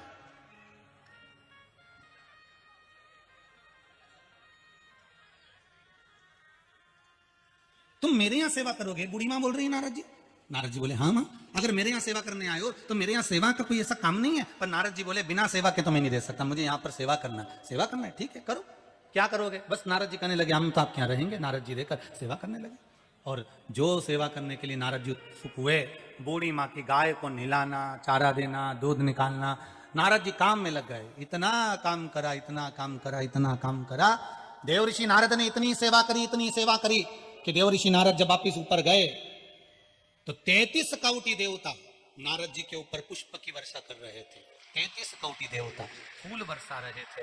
नारद जी ने पूछा, एक बार आया तो बैकुंठ का दरवाजा बंद था, एक बार आया तो अंदर प्रवेश नहीं दिया, और आज पुष्प की वर्षा कर रहे हो, क्या कारण है ऐसा? नारद जी ने पूछा तो शंकर भगवान बोले, नारद जी अब सेवा करने का जो भाव था तुम्हारा वो बल बढ़ गया, उस सेवा के बल के कारण भगवान तुमको पुष्प वर्षा कर रहे हैं। पूरी दुनिया में जितने राम जी के मंदिर नहीं, उससे ज्यादा हनुमान जी के मंदिर है। पूरी दुनिया में जितने राम के मंदिर नहीं, उससे ज्यादा हनुमान जी के मंदिर है। हनुमान जी के मंदिर पूरे मोहल्ले मोहल्ले, गली गली, पीपल के पेड़, चौराहा, जहां जाओ वहां हनुमान जी के मंदिर मिल जाएंगे। कारण क्या है, क्यों है हनुमान जी के मंदिर इतने? उसका एक कारण है कि हनुमान जी ने राम जी की इतनी सेवा करी कि भारत की भूमि पर सेवा पूजा गई और हनुमान पूजा गए। वो सेवा के भाव से पूजा। सेवा आप करो, आपको भी फल मिलेगा। मिले। हमारे मालवा के संत नागर जी महाराज कहते हैं, सेवा करो तो मेवा मिले, सेवा करो तो मेवा मिले, राम नाम बोलो मन, हरे राम बोलो, सुबह शाम बोलो मन, हरे राम। गौ माता की सेवा करो रे, सेवा करो तो मेवा मिले रे, मात पिता की सेवा करो रे, सेवा करो तो मेवा नहीं चावी मिले रे, सेवा करो तो चावी मिले। सेवा नहीं, तो माता पिता की सेवा आज के जमाने में कौन मेवा के चक्कर में कर रहा है? सब डोकरी निपटेगी। कितना विचित्र जमाना है, जरा विचार तो करो। प्राण छूटते से ही सारे घर के लोगों को जल्दी होने लगती है, ले जाओ। रात को मरे, रात भर कोई नहीं रोता, जी जी हो, आका आंसू पोछे। एक कमरा में वो पड़ा जिसके पास में सारी दुनिया के लोग खड़े रहते थे, एक कमरे में पड़ा है, दिया धर दिया तेल का, घी का भी नहीं, तेल का। और बच्चे को तो नाक में 2 रुई घुसेड़ दी।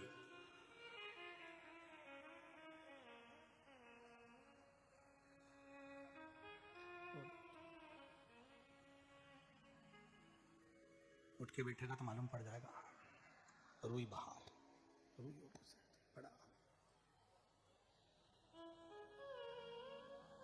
पोता रो रहा है, दादाजी दादाजी, मम्मी ने समझाया चुपचाप बैठ जा, दादाजी गए। बेटा रो रहा है, पिता, बहू रो रही है, ससुर, पत्नी रो रही है, भरतार, सब रो रहे हैं। पर रात भर पड़ा रहा, सवेरे तैयार करा, कपड़े मपड़े पहना कर, स्नान करा कर, तैयार करके ले गया।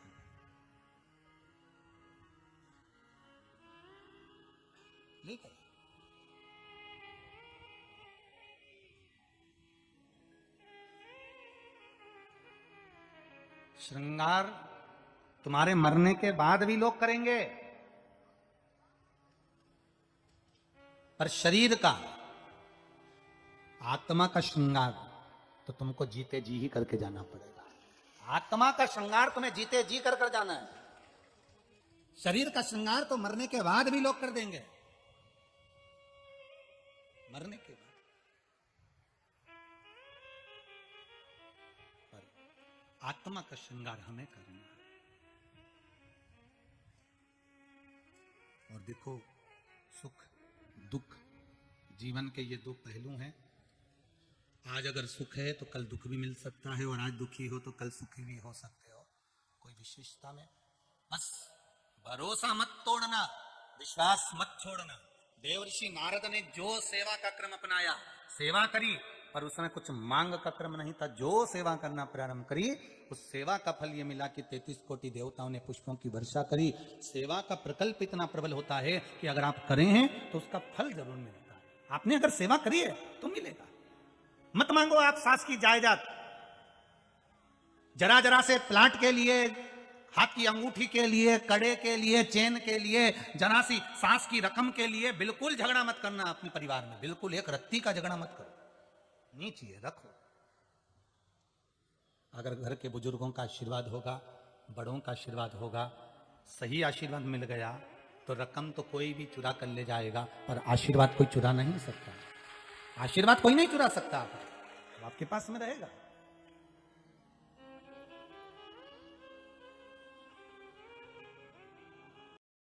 शिव की भक्ति को धारण करना, सेवा करना, आराधना करना, भगवान के अविरल भक्ति की ओर डूब जाना, यही जीवन का एक सुख है। श्री देवऋषि नारद ने जो सेवा करी है, देवऋषि नारद ने जो सेवा का क्रम करा है, उस सेवा के क्रम के अनुसार उनको जो फल की प्राप्ति हुई है वो नारद जी ही जान सकते। करो सेवा, जितना बन सकता है उतनी सेवा करो। सेवा का क्रम बढ़ता जाए, सेवा घटे ना, बढ़ना चाहिए। शिव कथा कहती है, भगवान शंकर का पावन चरित्र कहता है, भगवान देवता और राक्षस दोनों ने मिलकर मंथन किया। उस मंथन में सर्वप्रथम गौमाता प्राप्त हुई है। गौमाता के बाद विष प्राप्त हुआ। पहले गौ माता प्राप्त हुई है, फिर विष प्राप्त हुआ। बहुत ध्यान दीजिएगा इस प्रसंग पर कि पहले जो निकली हैं, पहले जो प्रकट हुई हैं वो गौ माता हुई है, और उसके बाद जो प्रकट हुई है वो विष प्रकट हुआ। मतलब निर्मलता का अमृत, भाव का अमृत, शुद्ध भाव, शुद्ध निर्मलता जब प्राप्त होती है, तब उस निर्मलता के भाव के बाद में कहीं ना कहीं कटु विष प्रकट होता ही। आप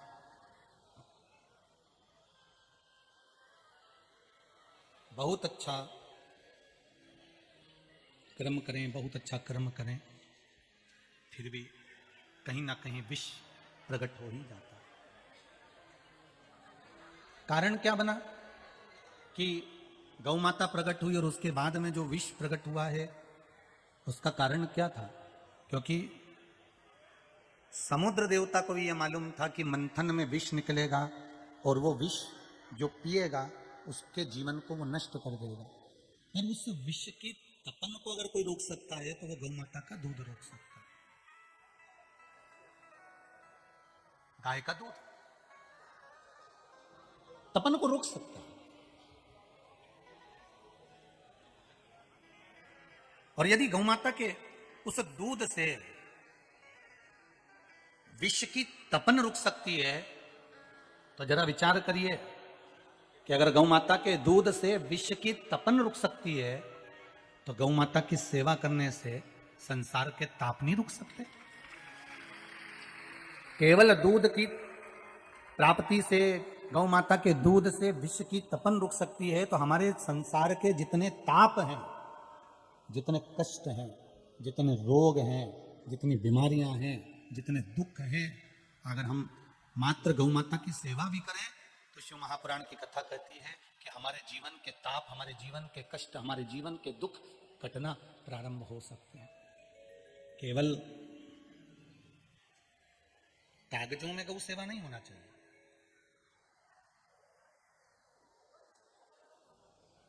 केवल कागजों में गौ सेवा ना हो।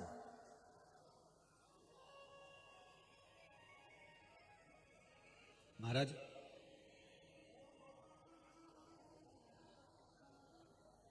कागजों में गौ सेवा का क्रम नहीं हो।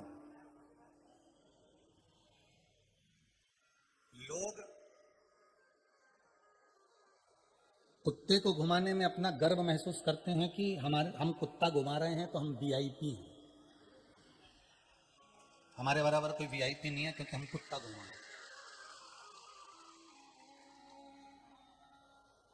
इतना बड़ा बड़ा चड्डा पहन लें, और कुत्ता की चेन पकड़ लें, और वो कुत्ता भी कुत्ता जैसा नहीं है। दिक्कत तो वही है कि कुत्ता कुत्ते जैसा तो हो कि किसी को देख के भौंके, और वो कुत्ता भी कुत्ता जैसा नहीं, वो तो बस यूं घूम रहा, वो आगे आगे और सेठ जी पीछे पीछे।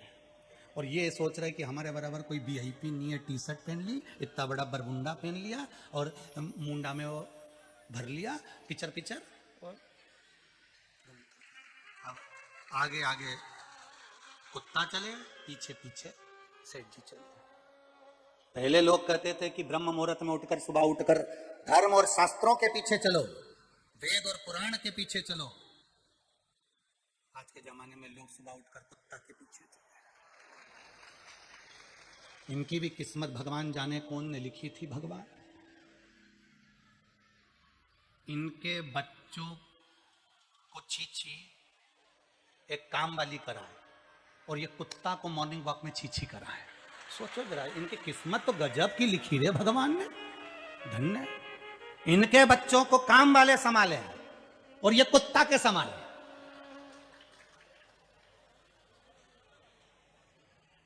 अब सोचो इनका भाग्य कैसा लिखा होगा कि घर में धन तो दिया मालिक ने, संपदा तो दी भगवान ने, पर इनकी किस्मत में लिख दिया कि तू अपने औलाद की गंदगी साफ नहीं करेगा, मैं कुत्ता की गंदगी कराने के लिए लेके जाएगा।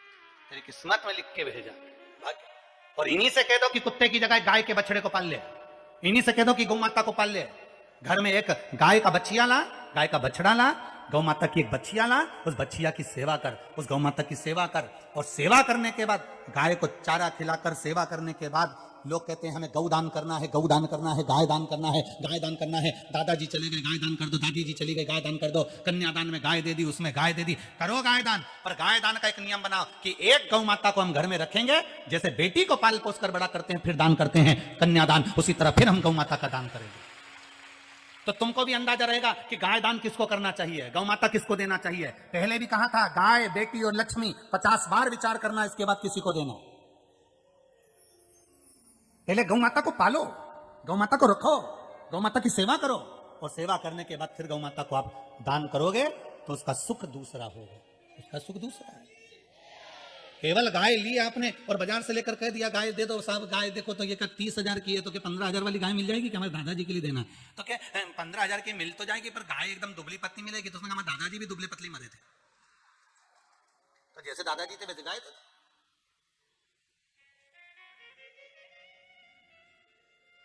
अरे गाय दाना भी करो तो कम से कम देख के तो करो कि अच्छी है, हष्ट पुष्ट है, सेवा भावी है, अच्छी है, किसी को कष्ट नहीं दे रही है, बड़े प्रेम से रह रही है, उसके सुंदरता का भाव है। मालूम पड़े दुबरी पतरी लिया 8-10 हजार रुपया की गैया, इन पंडित जी ने कहा था दान करना है तो इन्हें दान कर दी। ऐसी गाय दान करने से क्या मतलब, इससे तो कहीं गौशाला में चले जाओ, अपने हाथ से रोटी बनाकर ले जाओ, एक एक गाय को एक एक रोटी खिला कर आओ, उसी में संतुष्टि मिल जाएगी। वही सबसे बड़ा सुख है, वही सबसे बड़ा आनंद है। क्यों हम सिर की उतारे, क्यों उतारे? अगर गाय के दूध में इतना बल है, शिव महापुराण की कथा कहती है कि शंकर भगवान विष पिएंगे और उस विष की तपन को गाय का दूध रोक सकता है, तो संसार की तपन को, संसार के क्लेश को, संसार के रोग को, संसार की बीमारियों को, दुख को, क्लेश को गाय का दूध रोक सकता है। शिव की तपन को तो गाय माता के पालने से तपन रुक सकती है, यह भी सिद्धता है, तपन रुक सकती है। आप भगवान की भक्ति से क्या, भगवान के भजन में, भगवान के स्मरण में, भगवान की भक्ति में किस किस चीज की प्राप्ति हो सकती है? जीवन का तपन, ताप, संताप, दुख सब कष्ट दूर हो जाते। ये पत्र में लिखा एक बेटी ने,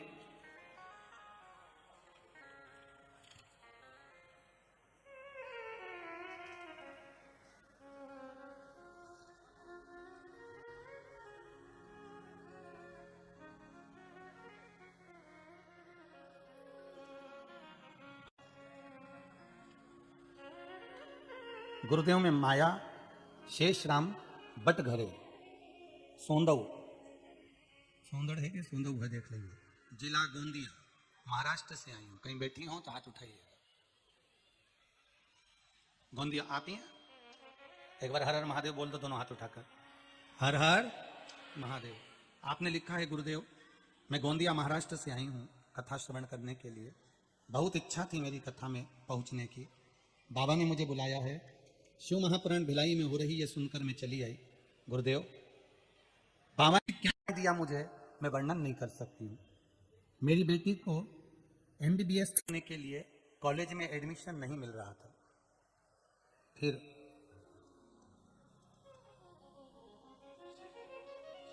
कॉलेज में एडमिशन नहीं मिल रहा था, फिर उसने गवर्नमेंट कॉलेज के लिए फॉर्म भरा, अप्लाई करा, पर उसमें भी उसको सफलता नहीं मिल रही थी। हर तरह से मेरी बेटी हताश हो गई थी। आपने लिखा है दीदी। तब आखिरी में एक उपाय आपने जो बताया था और शंकर जी का पशुपति व्रत का वर्णन किया था, वो व्रत करा गुरुदेव। दूसरा सोमवार हुआ। इसमें एक बात और लिखी है बहन आपने कि बेलपत्र में शहद लगाकर शिव जी को वो बेलपत्र लगाई थी और उसके बीच में हमने पशुपति व्रत भी करा। इन दोनों का प्रभाव ये हुआ कि दूसरे सोमवार को मेरी बेटी का एडमिशन वही गवर्नमेंट कॉलेज में हो गया। आपने पत्र में लिखा, हर हर। बैठ जाइए बहन, बैठ जाइए। बाबा की कृपा कुछ ऐसी कृपा। एक पत्र और बड़ा सुंदर था, एक दीदी ने बड़ा आनंद में था उसको भी।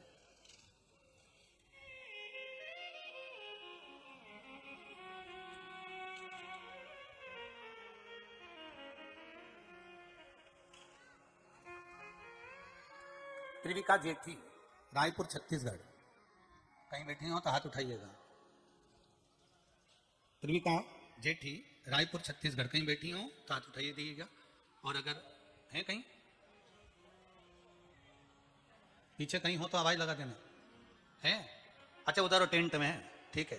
वो खंबे में भी ना दिख रही, थोड़ा एक साइड तो हो दिख जाएगा। हाँ, ठीक ठीक ठीक ठीक है। हर हर।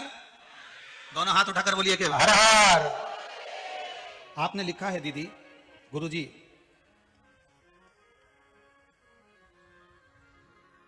मुझे कथा सुनते हुए 7 महीने हो गए।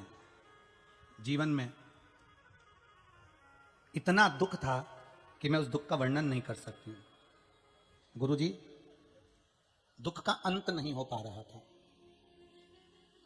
4 साल से अपने मायके में आकर रह रही थी।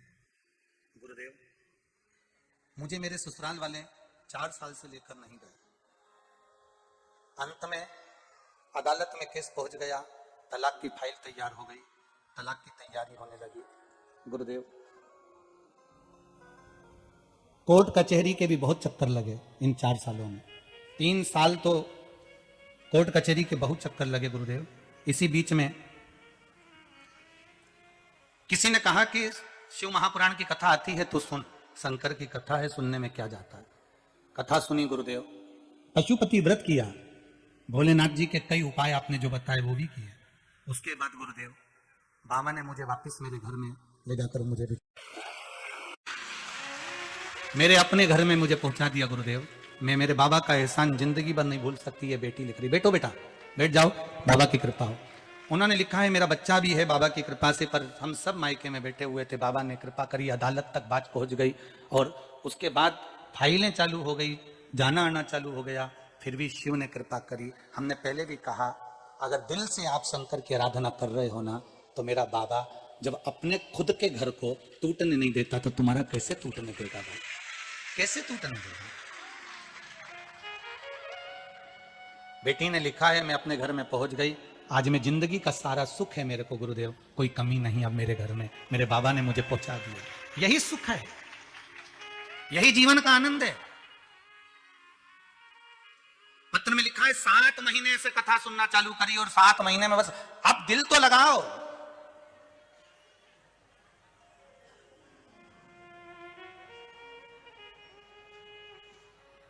तुम जरा सा दिल छोरा छोरी से लगाए ना छोरी छोरे से लगाए तो 19,000 का मोबाइल दिलाया। तो एक बार दिल शंकर से तो लगाओ, जिंदगी सवार देगा, ये पक्का है। छोरी छोरे से दिल लगाए, छोरा छोरी से दिल लगाए तो वो 19,000, 50,000, 25,000 का मोबाइल, रिंग सब दिलवा दे। तो जितना दिल तुमने उससे लगाया है उतना दिल मेरे महादेव से एक बार लगाकर तो देखो, क्या नहीं दे दे। जब क्या ना दे, रावण को सोने की लंका दे सकता है, वो तो राक्षस था, उसको सोने की लंका दे दी। जरा विचार करिए, भस्मासुर को कंकण दे दिया, जिस पे हाथ रखे वही भस्म। चोर को कुबेर बना दिया, नारायण भगवान को लक्ष्मी दे दी, ब्रह्मा जी की तप साधना को श्रेष्ठ बना दिया, इंद्र को सिंहासन दिला दिया, तो फिर आप और हम क्या?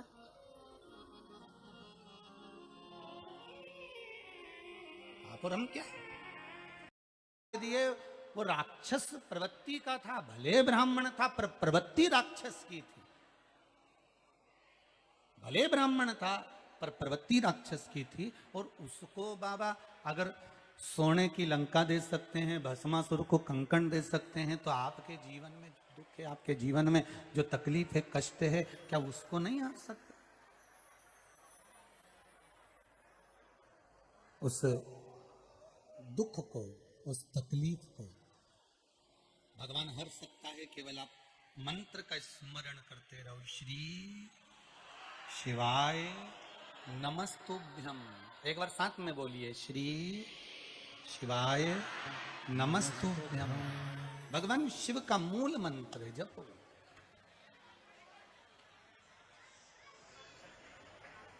विपदा हमारी हर लो त्रिपुरारी भोले, शंभु बाबा भोले, बमा बम भोले शंकर, गले में नाग भयंकर। हे शंभु, हे शंकर, हे विषधर, हे मेरे त्रिपुंडधारी, त्रिशूलधारी, हे मेरे शंकर, दुनिया के दुख को तुम हरने वाले, दुनिया के दुख। शंकर की कथा करें।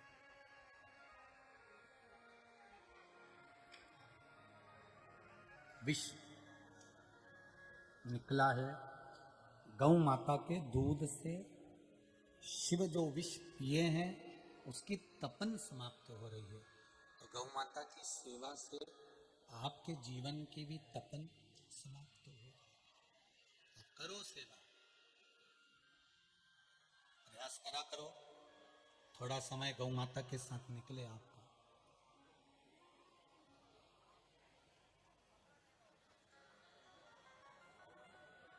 भगवान शिव की भक्ति में लगा। समय आया, स्वयं बाबा देव अधिदेव महादेव जब विष पी रहे थे, विष का पान कर रहे थे, तब माता पार्वती जी स्वयं भगवान देव अधिदेव महादेव से कहती हैं, भोलेनाथ जी, अमृत सारे देवता पी जाएंगे, आपको विष मिला है पीने के लिए, आप विष पियो। शंकर भगवान कहते हैं, सुनो पार्वती, जो अमृत पीता है वो देव है, और जो विष पीता है वो महादेव है। बुराई को, निंदा को, अपशब्द को जो पी गया वो महादेव से कम नहीं हो सकता। तो महादेव से कम नहीं है। आप अगर पी रहे हो, विष को पी रहे हो, बुराइयां पी रहे हो, या आप कोई अपशब्द कह रहा है, ताने दे रहा है, गाली दे रहा है, कोई आड़ा टेढ़ा बोल रहा है, आप उसको ग्रहण कर रहे हो, पी रहे हो, तो आप भी महादेव से कम नहीं।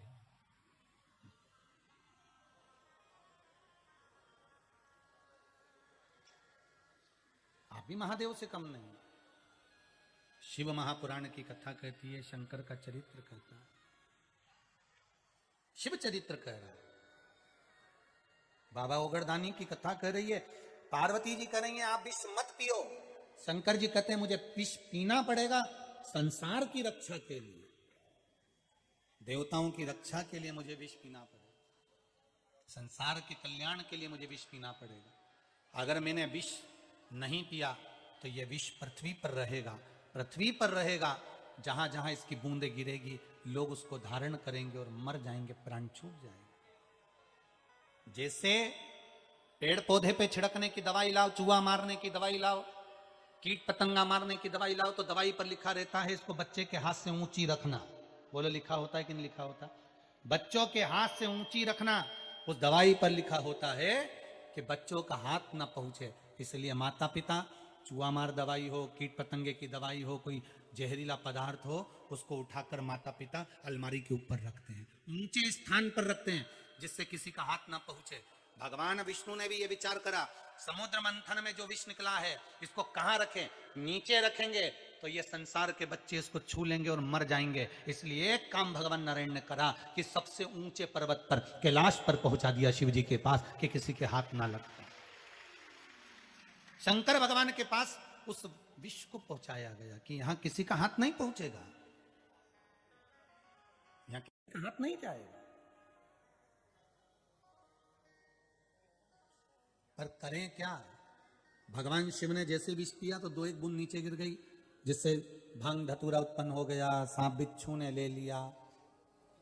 कोई भगवान शंकर का दर्शन करने गया तो वहां से वो भांग तोड़ के ले आया।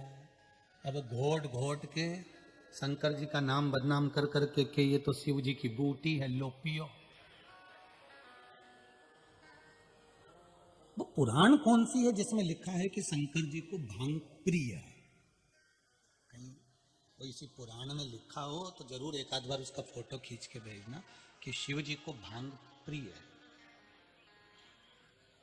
और शिव जी भांग पीते हो, शंकर भांग पीते नहीं है। शिव जी के पास भांग प्रिय हो सकती है। शंकर जी का भांग का श्रृंगार हमारे उज्जैनी महाकाल में होता है। शिव जी के पास भांग रखाती है, शिव जी का भांग का श्रृंगार होता है। शंकर जी के पास भांग रखी होती है, उसका कारण है शंकर जी कहते हैं कि इस भांग को तुम मेरे पास रखे रहने दो, तुम मत पियो, तुम मत पियो इसको।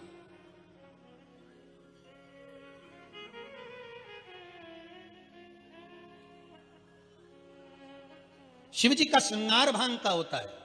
शंकर भगवान के आसपास में भांग रखी होती है, उसका कारण केवल इतना है कि भांग की जो टटिया होती है, भांग के जो पौधे होते हैं, उस पौधे की जो ठंडाई आती है वो शंकर भगवान के गले के कंठ को, विष को थोड़ा सा शांत करती है। इसलिए वो ठंडक देने के लिए श्रृंगार हो सकता है, ठंडक होने के लिए श्रृंगार की मूलता हो सकती है। इसलिए कहीं कहीं ब्राह्मण जन चढ़वा देते हैं शिव जी की पूजन में, मना नहीं, चढ़ाओ, पूजन करो, अर्चना करो, आराधना करो, मना नहीं है। पर शिव जी का नाम बदनाम मत करो कि शंकर, कई लोग कह देते हैं किसी व्यक्ति को कुछ खाना पीना है तो भगवान का नाम ले देता है, भगवान की बूटी है, भगवान का प्रसाद है, भगवान का ये सामान ले, तुम तो प्रसाद ही हो।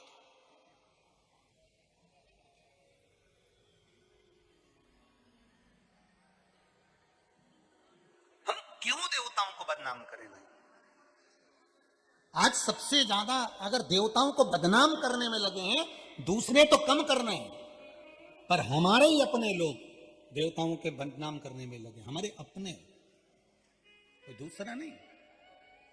बड़ी मुश्किल से तो लोग मंदिर में जाना चालू कर रहे हैं, बड़ी मुश्किल से तो लोग मंदिर तक पहुंच रहे हैं, बड़ी मुश्किल से कथा कर करके, चीख चीख के, चिल्ला चिल्ला के, जैसे तैसे तो लोग मंदिर जाना चालू करे हैं। और अब लोगों को लग रहा है कि मंदिर में ये हो रहा है, वो हो रहा है। अब लोगों को लग रहा है बड़ी मुश्किल से इनने डर पकड़ा है मेरे शंकर का, नहीं तो इतने दिन से तो फिल्म और होटल का नहीं छूट रहा था इनसे, बड़ी मुश्किल से पकड़ा, बड़ी मुश्किल से।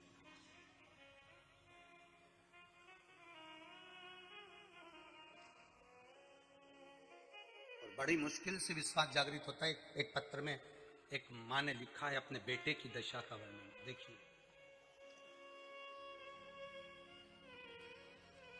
सरोज फूलबाज मठपारा चंडी चौक दुर्ग छत्तीसगढ़ से हैं। कहीं बैठी हो तो हाथ उठाइएगा। आप हैं? एक बार दोनों हाथ उठाकर बोलो हर हर। गुरुदेव, मेरे बेटे की तबीयत 2 माह पहले बहुत खराब हो गई थी। पेट में समस्या के चलते डॉक्टर ने उसे ऑपरेशन करने की सलाह दे दी थी। ऑपरेशन की हमारी पूरी तैयारी हो चली थी। पत्र में लिखा है, मेरी बहू ने पशुपतिनाथ का व्रत के बारे में सुनाया और बाबा की कृपा देखिए गुरुजी, मेरे बेटे ने भी कहा कि एक बार शिव महापुराण की कथा तो सुनो, वो सियोर वाला बाजता है महाराज, एक बार सुनो, उसमें कुछ बता दे तो अपन कर लो। पत्र में लिखा है, बहन सरोज फूलबाज ने ये लिखा है। एक उपाय करा गुरुजी, और उस उपाय के बाद में पशुपति व्रत का नाथ का व्रत करा। गुरुजी, एक ही सोमवार का व्रत हुआ था और बाबा की ऐसी कृपा हुई कि उसकी तबीयत ठीक हो गई। डॉक्टर भी आश्चर्य में पड़ा है कि इसका ऑपरेशन होने वाला था, 3 दिन बाद ये एडमिट होने वाला था, तो ये ठीक कैसे हो गए? इस पत्र में बहन आपने लिखा है ना? एक बार दोनों हाथ ऊंचा कर हर हर महादेव बोल दो। अब बालक ठीक है, अब बच्चा ठीक है ना? बस बैठिए, बालक स्वस्थ रहिए।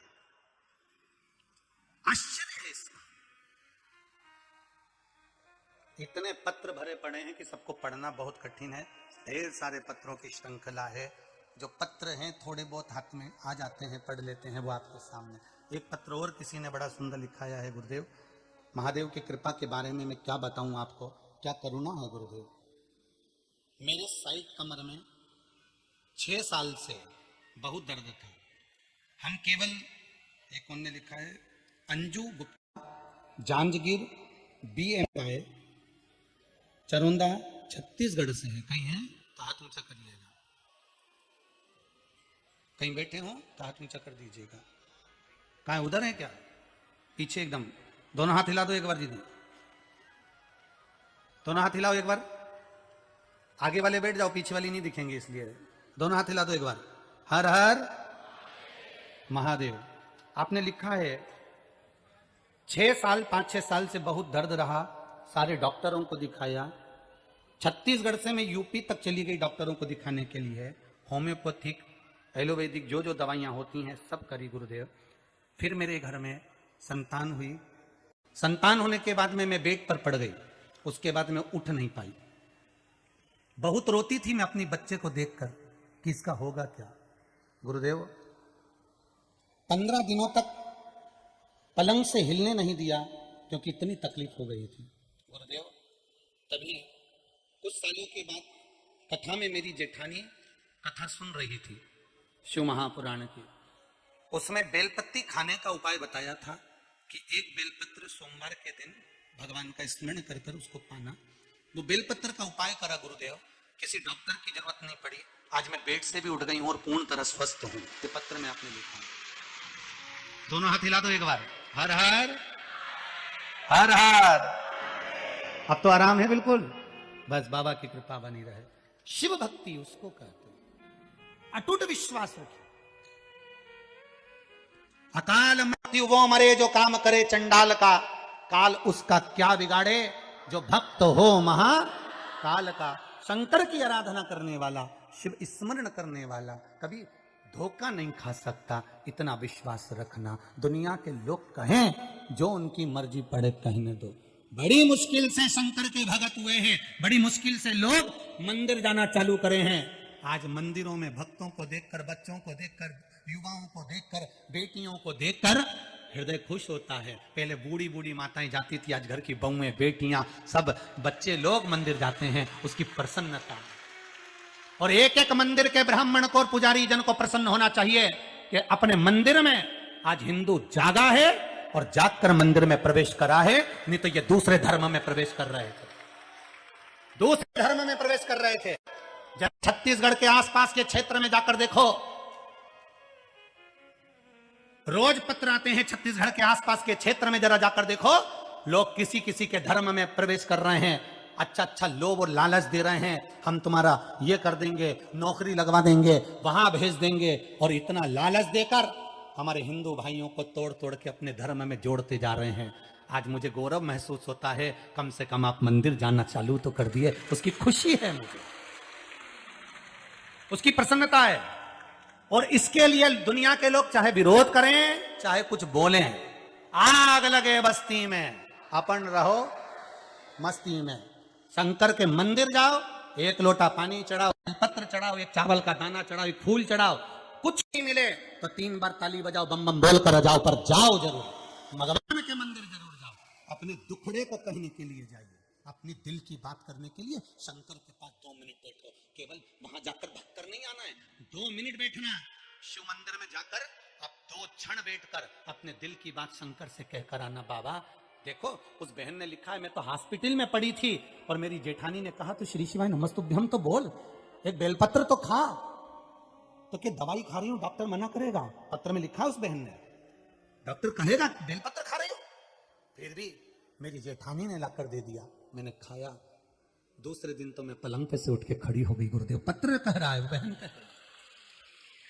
शिव की उपासना फल देगी। आप आप दुखी हो, शिव के पास जाओ। रोग आ गया, शंकर के पास जाओ। किसी के चक्कर में मत पड़ो, आप तो शिव के चक्कर में पड़ो ना। आपको मतलब क्या? पहुंच गए शंकर के दरवाजे पर, और कोई निंदा करने वाला निंदा कर रहा है, करने दो, उसका जवाब दे सकते हो तो दो, नहीं तो कानों पर हाथ रखो और अपने घर पर आकर शिव का भजन करो, शंकर का स्मरण करो। प्रसन्नता होना चाहिए आपको शिव भक्ति के लिए, शिव स्मरण के लिए। महाराज आगे जो वर्णन आया है, माता पार्वती जी ने आनंद पाया, 12 ज्योतिर्लिंग का कथा श्रवण कराई। पहले सोमनाथ जी का वर्णन करा, चंद्र को काया का रोग हो गया, तब भगवान शिव की आराधना करी देवऋषि नारद के कहने पर, तब भगवान की काया का रोग मिटा, सोमेश्वर महादेव नाम पड़ गया। आगे वर्णन आया श्री मल्लिकार्जुन का, भगवान कार्तिक रुष्ट होकर चले गए, श्री सेलम पर जाकर बैठ गए, माता पार्वती और शिव जी ने जाकर मनाया, भगवान मल्लिकार्जुन के रूप में विराजमान हुए। अगला वर्णन आया है श्री महाकाल, दूषण नाम के राक्षस का संहार भगवान शंकर ने करा था।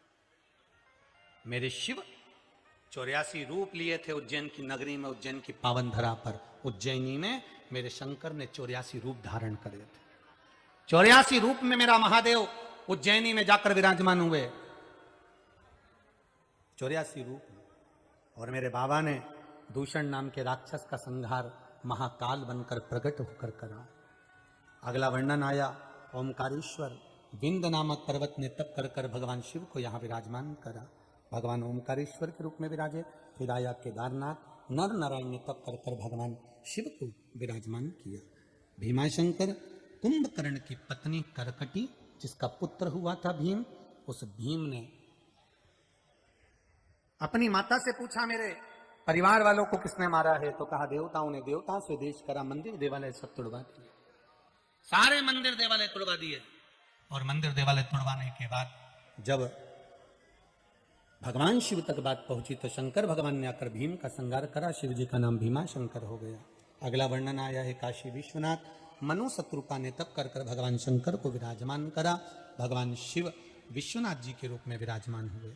अगला वर्णन है त्र्यंबकेश्वर, गौतम बाबा पर गौ हत्या का दोष लगा, भगवान ब्रह्मा विष्णु महेश छोटे छोटे शिवलिंग के रूप में प्रकट होकर गंगा को प्रकट करा गोदावरी के रूप में, और फिर उस गंगा के जल में गौतम बाबा ने स्नान करा, भगवान त्र्यंबकेश्वर के रूप में विराजमान हुए। अगला वर्णन आया है वैद्यनाथ, रावण भगवान शिव को लेकर जा रहा था, लघु शंका लगने पर भूमि पर रखा शिवलिंग, उठा नहीं, बहुत प्रयास किया, अंत में भगवान शिव वहां वैद्यनाथ जी के रूप में विराजमान हो गए।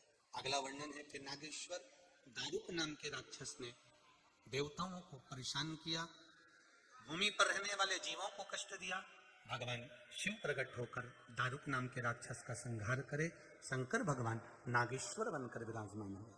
अगला वर्णन है श्री रामेश्वर, भगवान जब सेतु पर बांध रहे थे लंका जाने के लिए, तब शंकर जी के शिवलिंग का निर्माण करा था, पार्थिव शिवलिंग का। पार्थिव शिवलिंग का निर्माण कर कर उसकी आराधना करी। एक बात बहुत अच्छे से ध्यान करें, पशुपति व्रत करते हैं आप या कोई भी व्रत आप करते हैं तो उसको हृदय से करें, दिखावे से नहीं करना। हमको भगवान का अगर व्रत करना है तो दिल से करना है। पशुपति व्रत का एक नियम है, कई माताओं ने लिखकर भेजा है हमको पशुपति व्रत का नियम बता दे गुरुदेव। पशुपति व्रत हम बार बार यूट्यूब पे सर्च करते हैं तो कोई कुछ बताता है, कोई कुछ बताता है। हम फिर निवेदन कर देते हैं, इस व्यासपीठ से बैठकर बोले हुए शब्दों का अगर आपके पास वीडियो है तो उसमें पशुपति व्रत अगर बताया है तो वो व्रत का विधान है। हमारा फोटो दिखाकर यूट्यूब पर ना जाने कितने लोग चैनल बना लेते हैं, ना जाने फेसबुक पे कितने चैनल बना लेते हैं और उस पर हर कोई डालते रहते हैं, ये उनका वर्णन, उससे हमको मतलब नहीं। पशुपति व्रत का नियम है, आप आराम से एक समय फलाहार करो, एक समय भोजन करो, कोई मना नहीं। सुबह के समय पर जाकर शंकर भगवान का अभिषेक पूजन करो, वो पूजन की थाली वापिस लेकर आ जाओ, उस पूजन की थाली में शाम को 6 दिए रख कर ले जाओ, मीठे का प्रसाद ले जाओ और बाबा की पूजन अर्चना शाम को उसी थाली से करो। थाली में जो भी सामान रखो थोड़ा ऐसा रखना कि सुबह भी पूजन में काम आ जाए, शाम को भी पूजन में काम आ जाए, प्रयास करिएगा। केवल जल और दूध भले आप प्रयोग में लेते हो तो वो भले दूसरा ले सकते। थाली लेकर जाइए, बाबा की पूजन करिए। मीठे के प्रसाद के 3 हिस्से कर दो, 5 दिए शंकर भगवान के सामने लगा दीजिए। 3 हिस्से जो प्रसाद के करे हैं बाबा की पूजन कर कर 2 हिस्से मंदिर में छोड़िए, 1 हिस्सा अपनी थाली में रख लीजिए, 1 दिया वो भी थाली में रख लीजिए। 5 दिए शंकर जी के सामने लगाकर पहली बार जब आप व्रत करें बाबा से अपनी कामना कर कर प्रार्थना करें, बाबा की पूजन अर्चना कर कर थाली लेकर दिया लेकर और 1 प्रसाद का हिस्सा लेकर अपने घर को आ जाओ। घर को आने के बाद में दरवाजे पर जब प्रवेश करें, दरवाजे में प्रवेश करते समय राइट हिस्सा आपका सीधा हाथ जिस ओर है वहीं पर बैठ जाएं और 1 दिया जो लेकर आए उसको प्रज्वलित करें अपनी कामना कर कर घर के अंदर प्रवेश कर जाएं। जो मीठे का प्रसाद है भोजन करने से पहले उस प्रसाद को आपको खाना है, उस प्रसाद को किसी को नहीं देना। वो प्रसाद का हिस्सा आपको खाना है, इसके बाद भोजन करना है। ऐसे 5 व्रत करो।